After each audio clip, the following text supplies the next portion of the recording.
Okay, this is my unboxing, assembly, and review video concerning the Inline Fabrication single stage case eject system for the Hornady lock and load single stage. I've got my dies set up for doing some 223 ammo right here. It's been lubricated, brand new, still has the primers in. I'm going to be priming and sizing, and we're going to try 25 rounds with the system as it is right now, and we're going to see how long that takes, and then we're going to go back and we're going to do the I'm going to set everything up, and then I'll come back and we'll do 25 rounds doing the doing it with the Case Eject System. So let's see here, gotta get my stopwatch set up. Alright, so here we go.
Alright,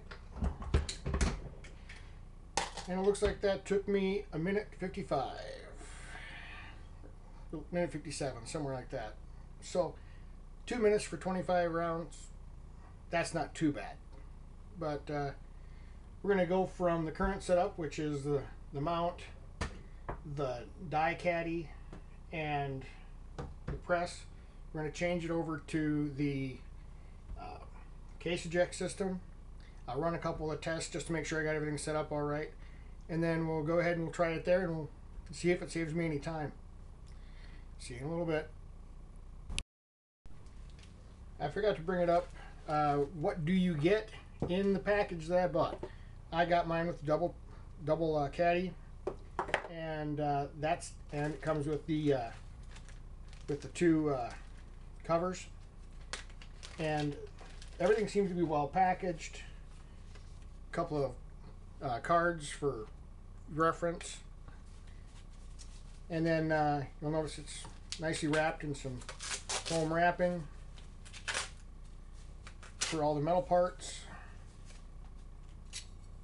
You get some Inline Fabrication bin covers, 2 of those, 2 bins, the eject system itself, and the mount used to hold everything. Once again, everything is wrapped up nice and neat. And there's your mount. You can see how that is. It also comes with some assembly instructions and a packing list. So there you go. There's the instructions, packing list, case ejector system for Hornady single stage classic double bin kit with 2 bin carriers. As you can see there, $65. that included shipping, so that's actually not too bad of a price. And like I said, everything here seems to be well packaged. It arrived U.S. Postal second day, and there you can see the whole system. It's just a matter of getting it set up now. So I'll see you in just a few. Bye. Okay, so we're back. I've got it set up. I've got the holder, the bins, the discharge chute, the springs on the back side here. You can hear it kind of rub against there. The nice thing about this is I already have the die caddy in the back, but if I want, I can put my dies up in the front. So if I have like a universal crimp die or universal decap die, I can leave that in the back out of the way and only use the stuff I'm going to use for right now up in the front. Now, I did run 25 cases through just to make sure that I had everything set right and kind of get used to running it. That's not really a lot, so I wouldn't say that I'm an expert by any means at this point. But I do have 25 more cases. I'm going to be just taking them off the shell holder here, because why put them back? Why put them into this here when I can just as easily grab them from here? So, once again, 25 rounds. Going to be depriming and sizing. This time we're going to be doing it with the Case Eject System. Let's do a quick test and see exactly what happens. Alright, let's go. Oops. That is one thing I've noticed. Every now and then it does want to kick that out. It might just be that I don't have it set properly, but let's see.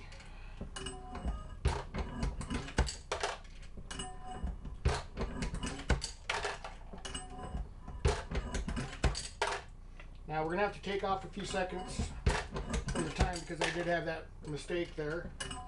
So let's see what happens, okay?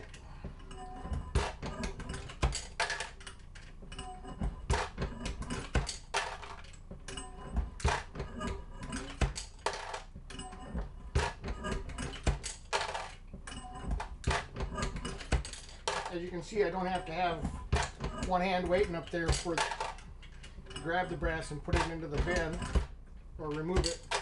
I just have to reach over and grab the next one. So it's taking one step out of every stroke. And to me, it seems like we're going quite a bit faster. But then again, let's just see. I'm down to my last 6 casings. There's that problem again.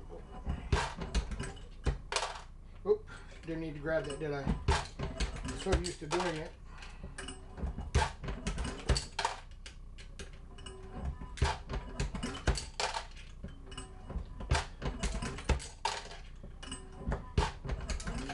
And we're done. And the time, with the mistake and everything that I did, 1:43. The last one was 1:57. So already we're saving time. About 14 seconds. Take off another 5 or 6, something like that, for when I made the mistake and my shell holder fell on the floor and had to get that reassembled. Who knows? That might have even been 10. So you know, we're looking at 20 seconds, maybe as much as 25 seconds off for doing 25 rounds. So you figure if it's 1:57, right?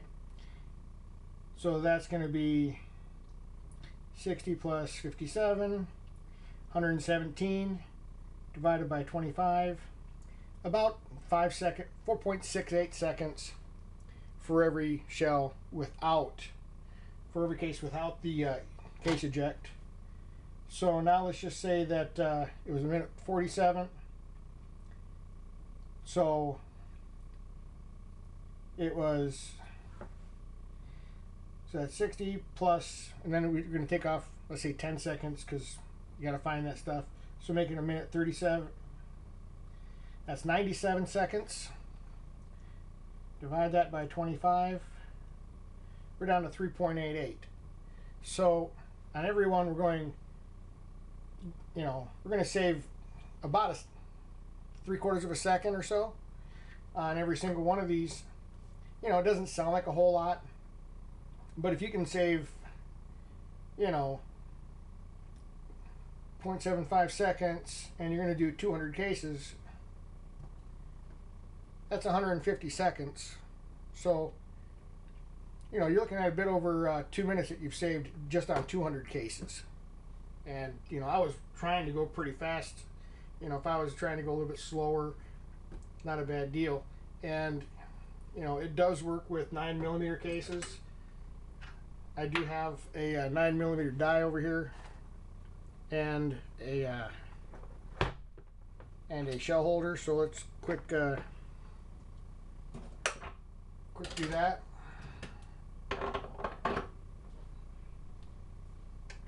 Shell holder, 9mm case. So just set it in there. Bam, it's that quick. So all in all, it seems like it's a pretty good deal. Time will tell if it gets any better or not, but so far I'm happy with it.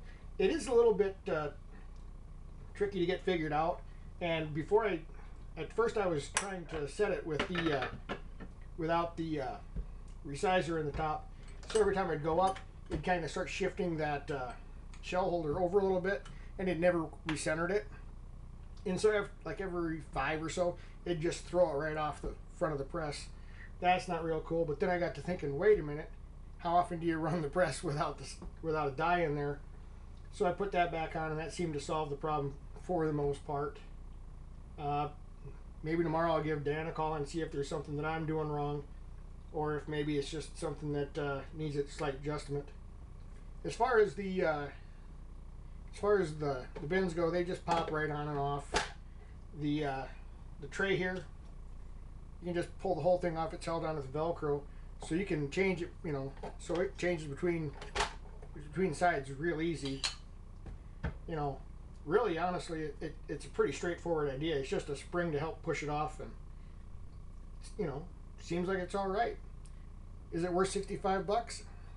Well, that's an individual call, but I do all my reloading with a single stage. I don't have a progressive, so for me, if I could save a little bit of time, that can actually add up to be quite a bit over the course of a good reloading session. So anyway, I hope you found this informative, and I hope you I hope you learned a little something. Maybe this will help you want to buy it. Maybe it won't. I don't know. Personally, I don't really care if you buy one or not, because I'm not employed by Inline Fabrication. I have nothing to do with them, although I do have to admit, I do really like their mount. It's solid as a rock, and it's easy to put together. The whole kit, pretty easy. Just had to take the bolts off there, slide the mount for everything underneath, and then on the far side you have to mount your spring holder, adjust your spring, and once you get it set, you pretty much just leave it. It stays on there for every single operation. There's no need to take it off, no need to move it. If you want to remove it, well, there's 2 small nuts over here. You just loosen those up and away you go. So anyway, enjoy.